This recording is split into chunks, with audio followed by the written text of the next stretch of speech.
A good time of the day, as I usually like to say. I don't know if such an expression exists in English, but in Russian, since a certain Mm. time, there's been an expression "доброе время суток," which you would translate as good time of the day, because obviously, if you wish good morning or good afternoon in different time zones, it could be a different time.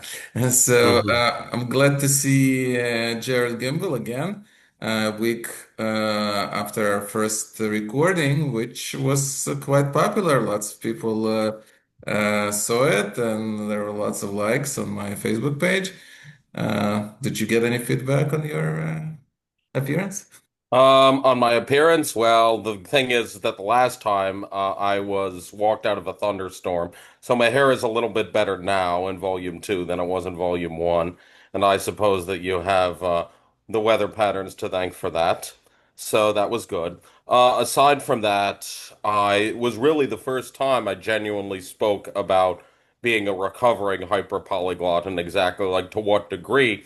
You know, back in 2018, I was someone, especially someone who had a blog and someone who really focused his YouTube channel on languages.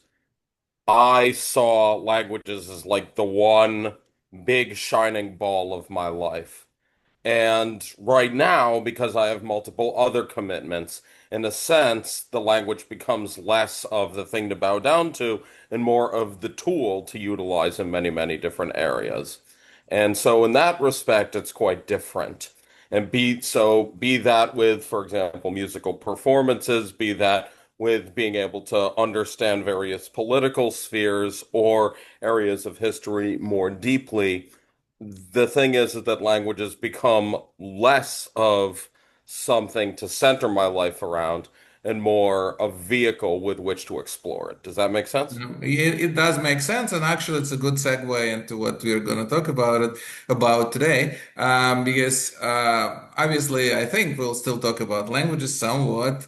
And last time we also talked about your Jewish affiliation, and since hmm this is the subject that bothers me about myself, so I mean, I might touch upon it too. But since you wear many hats and have many other interests, we will talk about them as well. And why don't you tell us what other interests you have besides learning languages?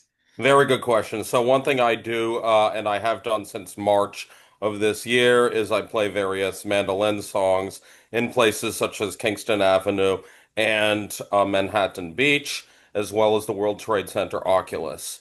Sometimes I do also visit Connecticut, but a lot of my family there is in the suburbs, so it's not like I go to places such as the New Haven Green and play. I have a number of avenues for performance. For one, I could use what I call, for example, the sports commentator approach, and that's find various details that you see and then start strumming basic chords and just narrating the details. And so, for example, like little squirrel with a nut, la la la la, little squirrel with a nut, run away, like that. And it doesn't even need to be particularly good. The thing is that a lot of people will see that there's a certain honesty with it. I think it might have been Dale Carnegie, I'm not certain who did say it, that people may forget exactly what you said, but they will never forget how you made them feel. Another thing is that I will play songs either in various languages, or I've also been dipping my toes more into writing my own original songs. And I think that my method is to primarily find something that will make people smile, laugh, and stay in memory. And so there was this one Czech song I remember that I like singing called Hlídač Krav, the cow herder. It's a song by the Czech bard Jarek Nohavica. And the song, which is pretty much only three chords, the gist of it is my parents wanted me to be a lawyer when I grew up, but apparently what I really, really wanted to be was a cow herder. And I wanted to wear a little silly hat on my hat, and I would sing this song that I will not sing like the wordless chorus because it might result in a copyright strike. Um, but the thing is that people do remember that little story that it tells because that's something that we all relate to, a certain disconnect between fantasy and reality. And so the songs that I write usually have to be about a particular story or something memorable that will genuinely stick. Not a lot of genuine love songs, unless there's a certain twist to them. And By the way, since you mentioned Czech songs, it occurred to me to ask you about a song which was like kind of wildly popular in the 80s and made its resurgence lately. It's called Yozhin's Bajan. oh yes, I know that. Yes, that was Ivan Mládek's banjo band. Yeah, thank you for being one of very, very few. I would say America. Yes, that was Yoshin's Bajin or Jojo of the Swamp, as I like to call it. Right, it's about this, I guess, monster that lives in the swamps, and mostly it's the Prague residents. That is totally That correct. is Yes, was my favorite line from there. It's just a song, really like a silly song, but it became popular at some point very true. in the. But what's interesting about Ivan Mládek's performance is that all of his band is, and you can also see this in the music video, is very, very steely faced. And in a sense, the joke comes from the fact that they're singing something that's very, very silly, an obvious parody of knightly romances, but they're very, very serious about it.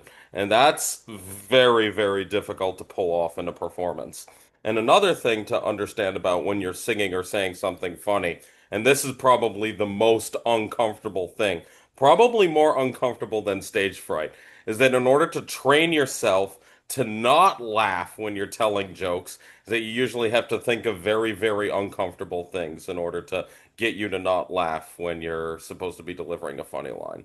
And I will spare you my toolbox in that respect. So, did I understand correctly that you just recently learned how to play mandolin, or have you played musical instruments before? Do you have exposure to music previously? Excellent question. So my first piano lesson when I was 4 years old, and I do remember, I think I was in Maryland at the time. There was a teacher named Bruce who pretty much drew on a dry erase board very vivid pictures of half notes and quarter notes. And then from that, you learn basic rhythm, and then you segue into one hand pieces and two hand pieces. And so piano is a skill that I pretty much never remembered not knowing. The mandolin, yes, is a very recent development, and with the power of I actually asked it to generate chords for me, or exactly how to move my fingers. On top of that, I actually discovered it so my parents got it in their house at a little bit of I presume an impulse buy on eBay. And this also ties into another one of my musical slices of my life, in which I also am a part-time synagogue cantor, or chazan, as we say. And I've also led Rosh Hashanah services. The last time I've done that was in 2018 in Milwaukee, Wisconsin. I've also led Shabbat services in places such as, let's see, Bratislava, Slovakia is probably one noteworthy highlight. Also throughout the American East Coast, Milwaukee, Wisconsin as well. And I'm trying to think of various other ones. Not too many come to mind. But the thing is that what people really, really like about the Hebrew prayers or someone who says them is that you have to say them with kavanah, that is to say, an intention. That you have to, like, if you read a story like Once Upon a Time there was a bunny and the bunny ate a carrot, as opposed to Once Upon a Time there was a bunny and the bunny ate a carrot. And so you really want to emphasize the various points that need emphasis of the story. And this is one thing that I do when I read texts out loud, as well as like when I do chazanut, which is the Hebrew word for cantering. Or did you learn cantorial singing on your own, or somebody taught you? I learned what I call the monkey way. That is to say, I imitated various other people who were doing it. And in a sense, that's very similar to an apprenticeship. I never went to JTS's cantorial school, although I have met people who have been. have been students, and they did teach me a good deal of techniques. Also, an Israeli cantor, Avner Tzadok, who also led Yom Kippur services, a congregation Anshe Lubavitch in Mequon, Wisconsin, which I have a family connection with. He also gave me various techniques on how to make my voice less breathy. And to share one with your audience, if you feel like you have to breathe, like you almost open up your mouth and just do this. And then that way you can actually breathe and get air that you need without actually needing to, because sometimes they can be more disruptive to singing than necessary. So thank you, Avner, for that.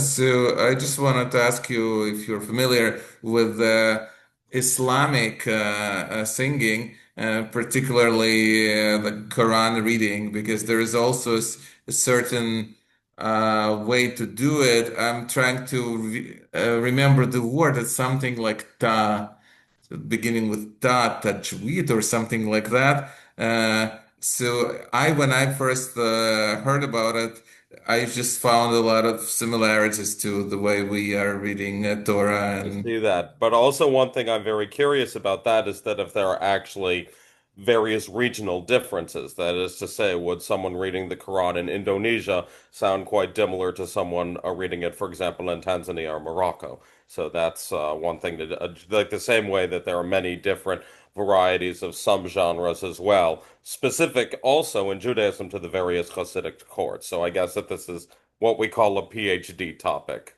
and maybe far broader than that. But I wonder, Torah reading in different parts of the world is different because it seemed to me that, I mean, at least the Torah reading I heard was pretty much similar across the board. The prayers, yes, I mean, the way the prayers are sung, but how about the Torah reading? Excellent question. So here's my understanding. The Masoretic texts, the five books of Moses, the text is exactly the same across the various Jewish denominations throughout the diaspora. And the thing is, the reading, for example, would be quite different. So when I was in Woodbridge, Connecticut, there was a family that moved from California that was of Persian Jewish extraction. And one thing to note about them is that they would recite literally the exact same Hebrew words, but the way that they would chant the exact same symbols on the words to indicate how they should be sung were different. And so it also ties into, again, to languages, the entire art of dialectical differences as well.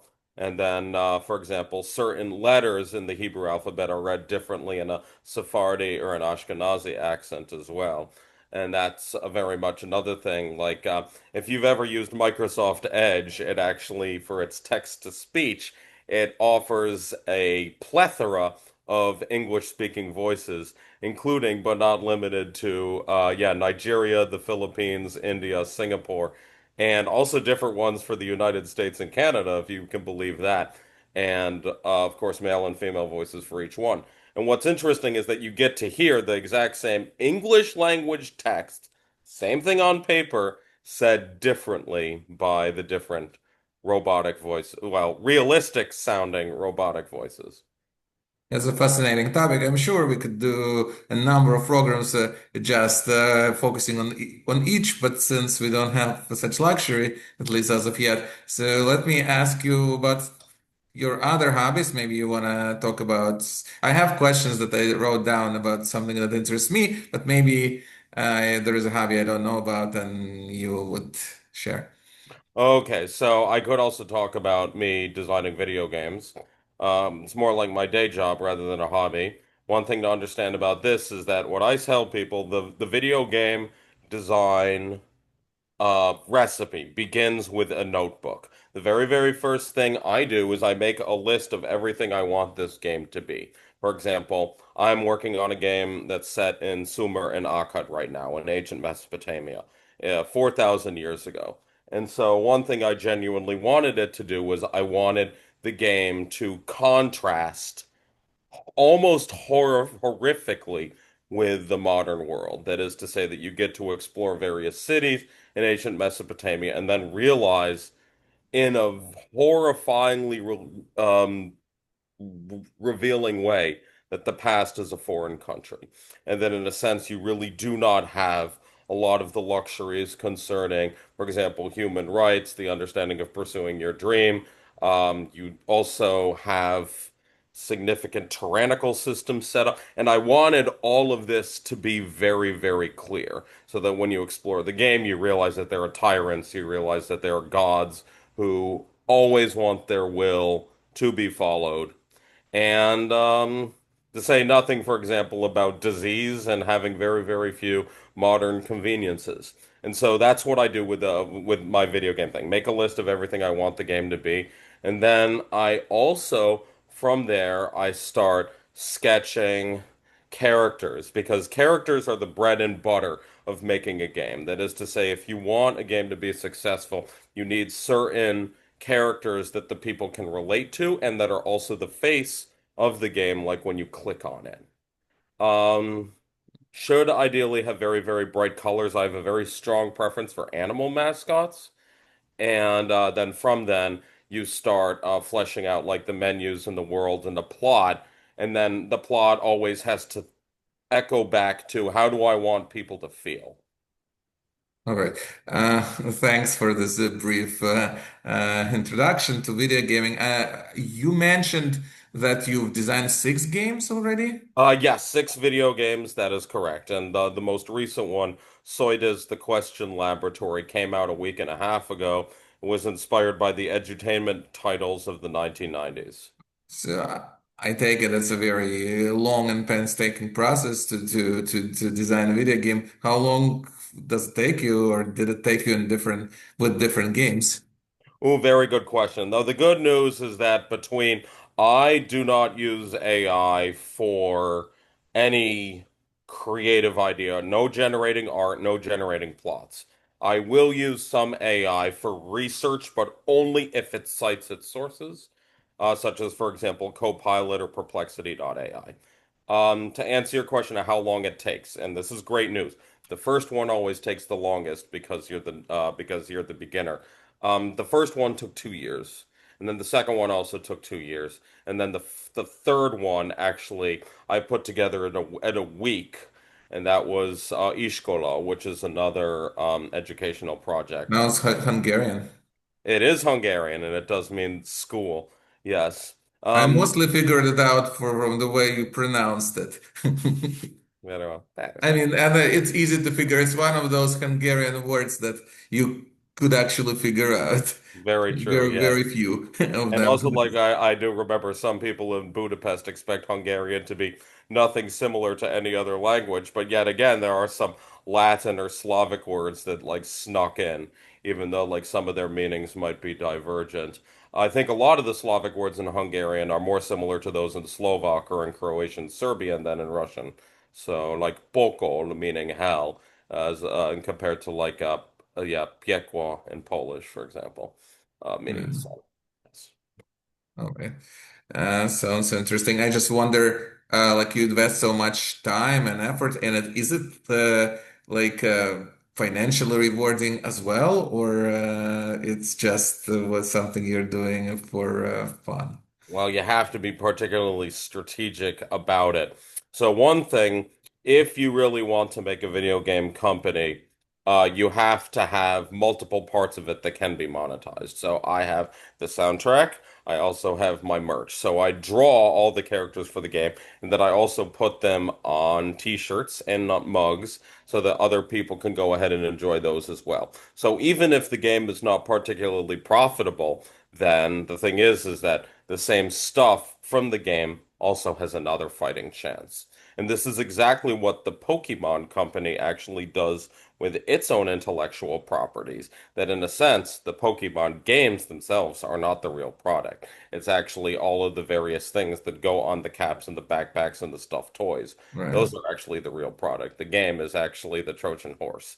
So if I were making games just itself, then yes, that would prove to be difficult. But the thing is that the Cavarini series, as well as my educational products, are not just games. They are a Weltanschauung, a way of seeing life. But did they take off? Did they attract attention to people buy them The or one that did merchandise related to them.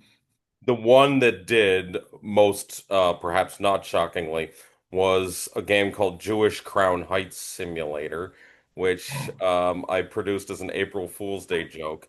I threw it together in a month in March 2025. Unbeknownst to anyone, I kept it a secret. I said I was working on another game, the Asoides, the one I was published 2 weeks ago. And instead, I was working on this game where you play as the Chabad Shiluchim, Chaya and Mendel Deitch. And then you walk up and down Kingston Avenue with little 8-bit Jewish tunes playing in the background, and you ask people if they're Jewish. This was intended as first as a joke. And then apparently I had a lot of my friends messaging that it links to the Jewish Crown Heights simulator showed up in the most unpredictable places. And I'm very, very glad that I got a whole lot of tips off of it and not a lot of hate mail. Let me ask you, I knew that a Jewish subject won't be avoided. Like when these Chabad people, for somebody that who doesn't know, they perform, mitzvot or help you perform mitzvot, I guess, meaning certain Yes, that is the fulfill entire certain mechanic commandments that of the game. you have to do certain things according to the Jewish law. And I mean, if a non-Jew does it, there's no commandment, no requirement. So there's no sense to ask a non-Jew to do it. So Correct. only a Jew should do it, like to put on the phylacteries, tefillin, those boxes on the head, on the arm and the head. Um, that's more the biggest thing that they do, and but they also distribute candles and Yes. some. Well, there's all that in the game, so yes. Right, but I wanted to ask you, as far as the question, "Are you Jewish?" That they ask. I kind of feel what you answered just based on your personality. I might be wrong, but I personally this question kind of offends me. I don't know, like, because I think it should be kind of obvious that I'm Jewish, and like, if that question was asked by like a non-Jew in certain adverse circumstances, Yeah, that could have been an offensive question. But that's if when a fellow Jew asks you, or like I was once offended when I was in some Jewish area walking and I had like a backpack on and it was Shabbat and somebody approached me and told me, by us Jews we have this thing that we don't have electricity on. So he wanted to ask me to to turn something off, I guess. hmm So then I kind of like also felt offended by it, although it would make sense that, to them, if don't observe, then they might think that you're not Jewish. So I don't know if you have the same sensitivities. My guess would be no, but I just wanted to run that by you and ask what you think. My father was always a very strong proponent of the understanding that looking Jewish is actually a total fiction. If you look at Ethiopian or Indian Jews that have had very, very long roots that predate that of European Jewry, then you actually see that no one would see, for example, an Ethiopian Jew on the street or an Indian Jew on the street and then assume that they would look Jewish in a place like New York City. And Uh, so the thing is that sometimes asking the question is necessary in part just simply because the human experience is just a Welt mit Weltallech, as we say in Yiddish, a world with little worlds, which interestingly, my language blog in the 2010s was titled that. But it's interesting that in the former Soviet Union, namely Russia, Ukraine, that's the only two republics that have basically spent significant time in, people would very easily identify me as a Jew. Mm, And intriguing. that happened on my trips back. So it happened rather recently for, in a few days, I was in Russia 3 or 4 times. Maybe it could happen that somebody would like say something, usually of a somewhat offensive nature and the very identification itself in that case would I would find offensive. Mhm. And somebody would start talking to you specifically, as to a Jewish person, you know. Very true. Very So well. that's why I have, I guess, my sensitivity, hypersensitivity. That comes from my experience. And the Um, one who the snake bites is afraid of the lizard as well. And I guess that if you have this certain reaction or negative experience with being identified as a Jew, then I guess, me, because I've actually never been to any of the former Soviet Union countries. I've never actually had this experience, and I only know it secondhand from many the many Jews from the former Soviet Unions that ended up in places like the United States, Israel, and Germany, and well, many other places beyond that. All right.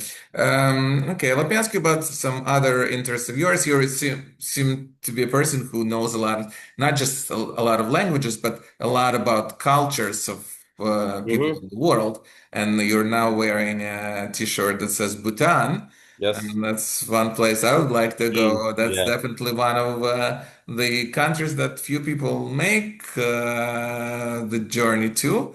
Yeah. It's not that easy. Could you tell us a little bit about that particular trip and generally about your traveling experience?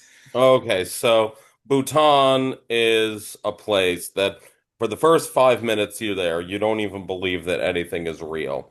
And certainly in my case, because I stopped over in Delhi in Indira Gandhi International Airport, which let's just simply say we were there at 3 o'clock a.m.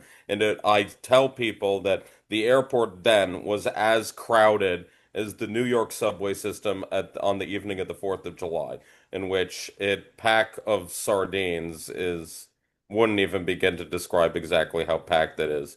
In Coney Island, in particular, the New York subway system after the 4th of July fireworks gets so crowded that entry is literally free.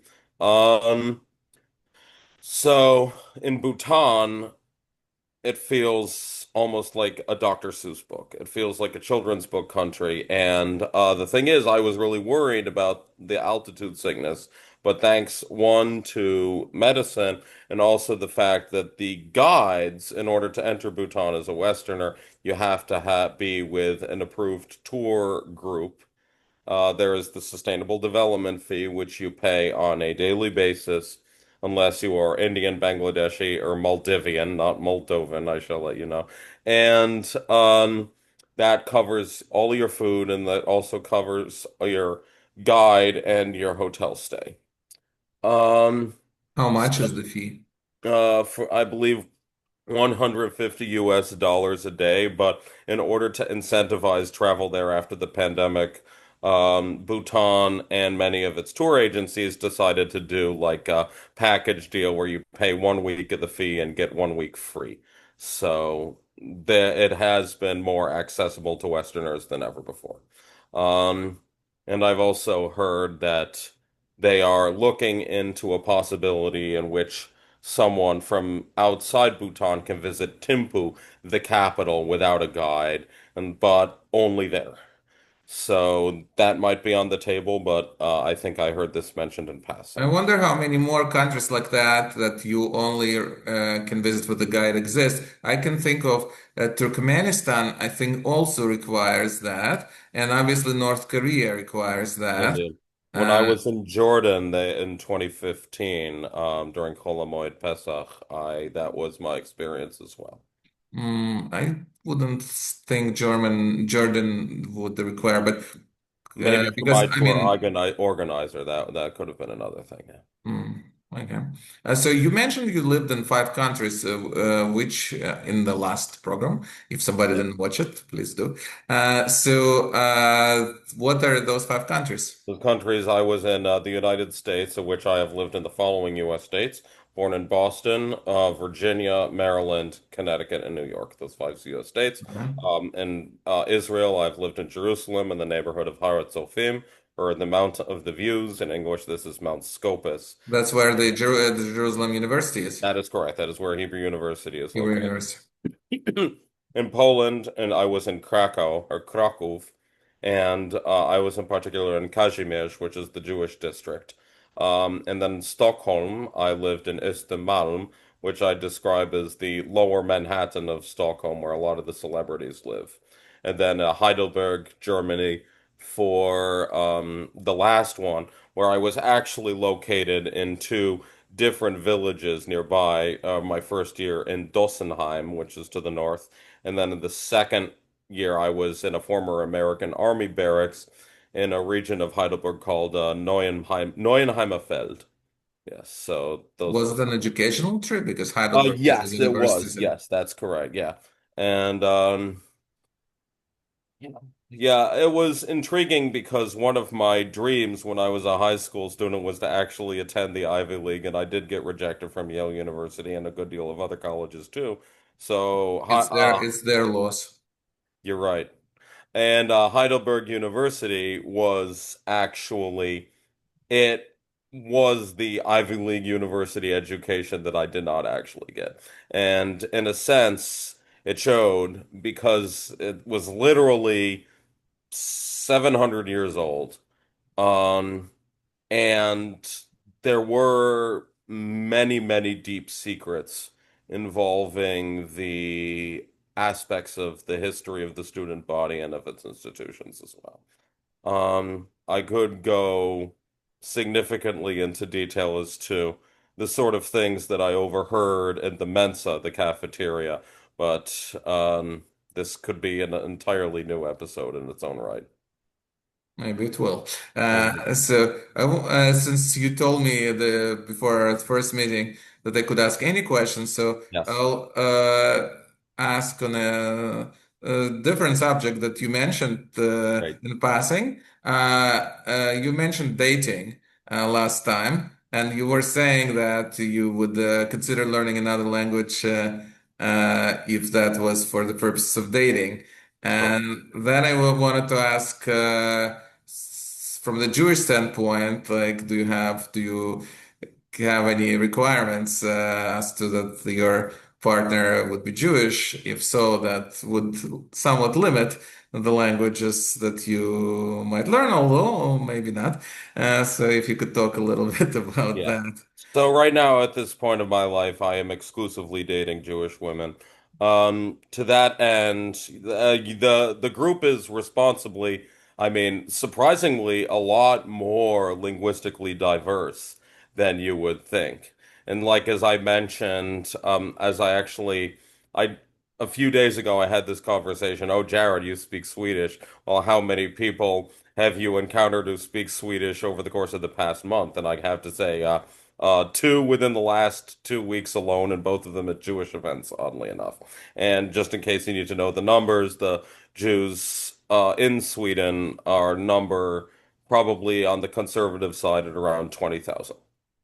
Yeah, I know So. there is a Jewish Yeah, community in that's what it Sweden, which is hmm not that small. Yes, so there is yeah, so the thing is that and then of course I've also encountered, including but not limited to Jews of South Asian extraction, Jews of Filipino extraction, um and then certainly from Spanish speaking countries there are plenty. And then of course Hebrew and Yiddish, and also surprisingly some other Jewish languages are present as well, including but not limited to the languages of the Mountain Jews and Ladinos. So, Right. Well, good luck to you on that track of your life. hmm Um, Another subject I wanted to pick up on, I'm kind of interested in your political views. I guess from what things you were saying before, I would kind of like guess that they are quite progressive. Is that correct? Oh, interestingly enough. Okay, so I describe myself now as above the political compass, and then congratulations on being the first person to not to correctly, to definitively corner me with this question, because this is something that um I have to think about a lot. The thing is that here's the way I think about it. There are many, many societies throughout the world. In the same way that a doctor might recommend different things to different people, I see myself as having a different set of political views for each individual state of the Union, each individual country that I visited.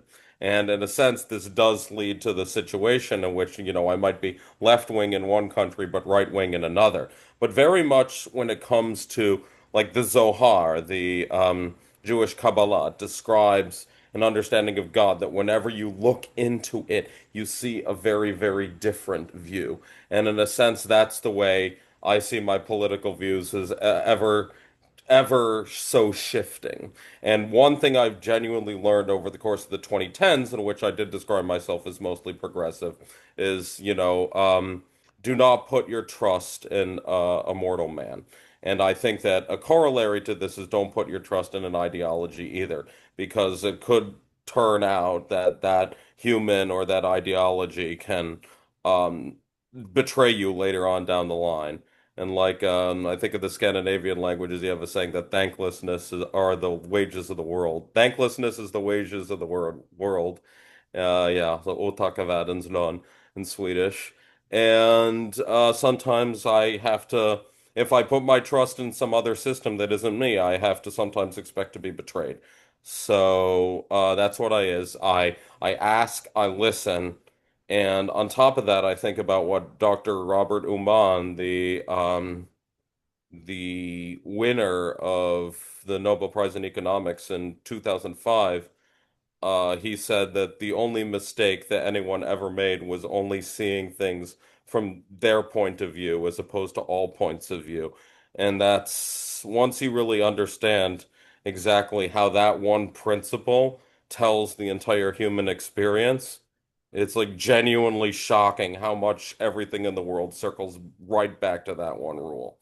So the I only really should continue in a more broad discussion after what you said, but I won't and ask you a specific question, specific political question. Uh, okay, um, right now, a lot of Jews, at least in my community, which is like a Russian-speaking Jewish community, and then say Orthodox Jewish community, um, which I'm mostly familiar with, are very alarmed by the election of the Democratic candidate for mayor, Zohar Mamdani.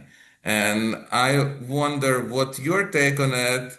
Are you alarmed, or perchance, in fact, you supported his candidacy? And we have 2 minutes, so if you could okay. briefly, So the, the yes. the standing on one foot version is that I actually do not vote in New York. My company is based in Connecticut, so I did not vote for any candidate during that. The thing is that But if you could, what vote would you have made?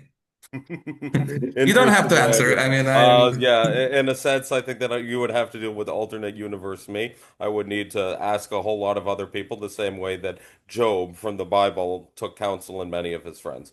Am I alarmed? From what I hear in Crown Heights, I definitely have heard a good deal of people expressing a fear that maybe discriminations of Jews can be legal. On the other hand, I think that people do not really understand the nature of politicians, and that if you want to live with the wolves, you have to learn how to howl with them. There can be someone who goes into politics with a lot of grandiose rules or grandiose ideas, but what ultimately happens is that in the land of the wolves, sometimes you either have to learn how to howl with the wolves or get eaten by them. So, in a sense, sometimes I don't worry too much. It's certainly in the United States about a one candidate coming in and likely shaking it all up. And another thing I will say about the American Jewish experience is this: the courts have largely done on both the local and the national level a significant service to many Jews that have noted significant increase in discrimination. And I've felt that as well. And in a sense, I think that that's one thing to be grateful for.